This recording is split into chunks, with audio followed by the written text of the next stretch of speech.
अस्सलाम वालेकुम। आज ऑटिज़्म से रिलेटेड एक बहुत ही इंपॉर्टेंट टॉपिक पे बात करने पेरेंट्स अक्सर क्वेश्चन करते हैं कि डॉक्टर साहब हमें ये बताया गया है कि हमारे बच्चे में जो प्रिमिटिव रिफ्लेक्सेस हैं वो रिटेन्ड हैं और इनकी वजह से इसको ऑटिज़्म का इशू हो रहा है और इस बच्चे पे अगर हम प्रिमिटिव रिफ्लेक्सेस पे काम करेंगे तो ये इसका ऑटिज़्म जो है वो ठीक हो जाएगा। तो पेरेंट्स पूछते हैं क्या ये ऑटिज़्म में वाक़ई हेल्पफुल है?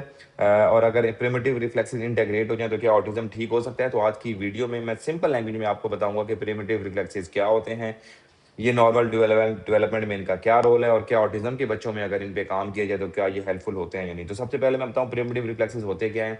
ये ऑटोमेटिक मूवमेंट होती हैं जो कि न्यूबॉर्न बच्चे में पैदाइश से ही प्रेज़ेंट होते हैं और ये टाइम के साथ कंटिन्यू करते हैं और कुछ रिफ्लेक्सेस जो हैं वो 3-4 महीनों में ख़त्म हो जाते हैं, कुछ 6-7 महीने में जाके या मैक्सिमम भी हों तो कुछ रिफ्लेक्सेस जो हैं वो 8-9 महीने में जाके बच्चे के अंदर ख़त्म हो जाते हैं। यानी ये बच्चा शुरू वाली ज़िंदगी में ऑटोमेटिकली जो है वो रिएक्ट करता है। ये रिफ्लेक्सेस पैदाइश से मौजूद होते हैं, बच्चे के अर्ली सर्वाइवल के लिए बहुत ज़्यादा ज़रूरी हैं और ऐज के साथ खुद ख़त्म हो जाते हैं। सिंपल एग्ज़ाम्पल में अगर आपको बताऊँ, आपने खुद नोटिस किया होगा कि छोटा बच्चा है, उसने हाथ ऐसे रखा हुआ है और उसके हाथ में ऐसे फिंगर पकड़ाएँगे, तो उसका हाथ खुद ब खुद क्लोज़ हो जाएगा या बच्चे को माँ के साथ लगाएँगे, तो वो खुद ही निप्पल से दूध पीना शुरू कर देगा।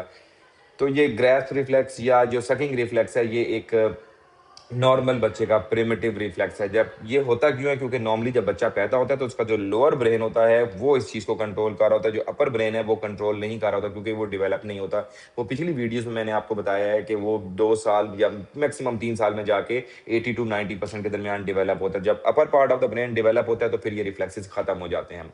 अच्छा, अब उनकी जगह फिर कंट्रोल्ड मूवमेंट आ जाती है। नॉर्मली ज़्यादातर जो रिफ्लेक्सेस हैं वो पहले साल में मैंने आपको बताया कि इंटीग्रेट हो जाते हैं। अगर ये रिफ्लेक्सेस एक्सपेक्टेड एज से ज़्यादा परसिस्ट करें तो हम इन्हें रिटेन्ड प्रिमिटिव रिफ्लेक्सेस कहते हैं और ये अमूमन जो सेरेब्रल पाल्सी यानी सीपी वाले बच्चे जो हमारे पास आते हैं, उनमें रिटेन्ड प्रिमिटिव रिफ्लेक्सेस होते हैं क्योंकि उनमें उनका ब्रेन डेवलप नहीं हुआ होता, जिसकी वजह से वो ब्रेन स्टेम से ही बॉडी की ऑटोमेटिक मूवमेंट कंट्रोल हो रही है। अब सबसे इंपॉर्टेंट सवाल ये है, क्या ये ऑटिज़्म के बच्चों में प्रिमिटिव रिफ्लेक्सेस रिटेन रहते हैं और क्या इन पे काम करने से बेहतरी होती है? तो कुछ जो बच्चे हैं ऑटिज़्म के उनमें कभी-कभी कुछ रिफ्लेक्सेस एज से ज़्यादा टाइम तक रह सकते हैं, लेकिन इंपॉर्टेंट बात ये समझना ज़रूरी है कि प्रिमिटिव रिफ्लेक्सेस ऑटिज़्म की कॉज़ नहीं है और हर ऑटिस्टिक बच्चे में ये प्रिमिटिव रिफ्लेक्सेस रिटेन नहीं होते। यानी ये एक एसोसिएटेड फाइंडिंग हो सकती है, लेकिन ऑटिज़्म का मेन मसला प्रिमिटिव रिफ्लेक्सेस नहीं है। तो क्या अगर हम इन पे थेरेपी करें तो बेहतरी हो सकती है? तो प्रिमिटिव रिफ्लेक्टरी जो रिफ्लेक्सेस हैं वो उसके बारे में अगर ये कहा जाए कि इस पे काम करना ज़रूरी है और नहीं करेंगे तो प्रोग्रेस नहीं होगी, तो ऐसा हरगिज़ नहीं है। अगर कोई कहता है कि प्रिमिटिव रिफ्लेक्सेस इंटीग्रेट हो जाएँ तो ऑटिज़्म इम्प्रूव हो जाएगा, यहाँ पे आप अपने आप को क्लियर कर लें कि ऐसा नहीं है। साइंटिफिक एविडेंस है हमारे पास कि जो प्रिमिटिव रिफ्लेक्सेस हैं वो एक्सरसाइज़ेज़ न के साथ बेहतर आप उनको इंटीग्रेट कर सकते हैं। बच्चे में कुछ बेहतरी हो सकती है, लेकिन ज़रूरी नहीं है कि ऑटिज़्म उसके साथ बेहतर हो। तो ऑटिज़्म की ट्रीटमेंट का ये हिस्सा नहीं है। ऑटिज़्म की ट्रीटमेंट में शामिल है behavioural therapy, speech therapy, occupational therapy और structured learning plus parents counselling. Primitive reflexes एक सपोर्टिव रोल कर सकता है, वो भी सिर्फ सिलेक्टेड केसेस में। अब किन सिलेक्टेड केसेस में हेल्पफुल हो सकता है? उन बच्चे जिनमें बैलेंस का प्रॉब्लम हो, जिनमें बच्चा बार-बार चलते-चलते गिरता हो, उसका पोस्चर वीक हो, कोऑर्डिनेशन पुअर हो, बॉडी कंट्रोल वीक हो और सेंसरी रेगुलेशन का इश्यू हो। अगर चा बच्चे में जो है मोटर और कोऑर्डिनेशन के इश्यूज़ ज़्यादा हैं, तो ऑक्यूपेशनल थेरेपी और फिजियोथेरेपी के साथ रिफ्लेक्स बेस्ड एक्टिविटीज़ पे काम करेंगे तो बेहतरी आ सकती है। लेकिन अगर ऑटिज़्म का डायग्नोसिस होने की वजह से प्रिमिटिव रिफ्लेक्सेस पे काम कर रहे हैं, तो अगर आप सोचेंगे कि उस पे कॉन्टेक्स्ट में बेहतरी होनी है, तो ऐसा हरगिज़ नहीं है। तो पेरेंट्स के लिए इंपॉर्टेंट मैसेज ये है कि अगर आपको कोई कहता है कि प्रिमिटिव रिफ्लेक्सेस ही ऑटिज़्म की ट्रीटमेंट का हिस्सा हैं, तो आप उनसे ये क्वेश्चन करें कि क्या मेरे बच्चे में वाक़ई ही डिटेन रिफ्लेक्सेस हैं और क्या आपने उन्हें असेस किया है, वो रिफ्लेक्सेस कौन से होते हैं और उनको कैसे चेक करते हैं?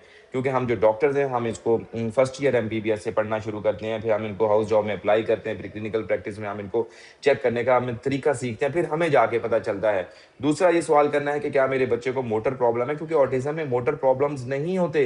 तीसरी चीज़ है, क्या ये बच्चा जो है जो मेरी बच्चे की स्पेसिफिक नीड्स पर थेरेपी आप कर रहे हैं, तो क्या उस पे इस पे हेल्पफुल होगा ही नहीं। तो इसलिए याद रखें कि हर बच्चे का इंडिविजुअलाइज्ड ट्रीटमेंट प्लान होना चाहिए और एक ही फार्मूला सब पे अप्लाई नहीं हो सकता।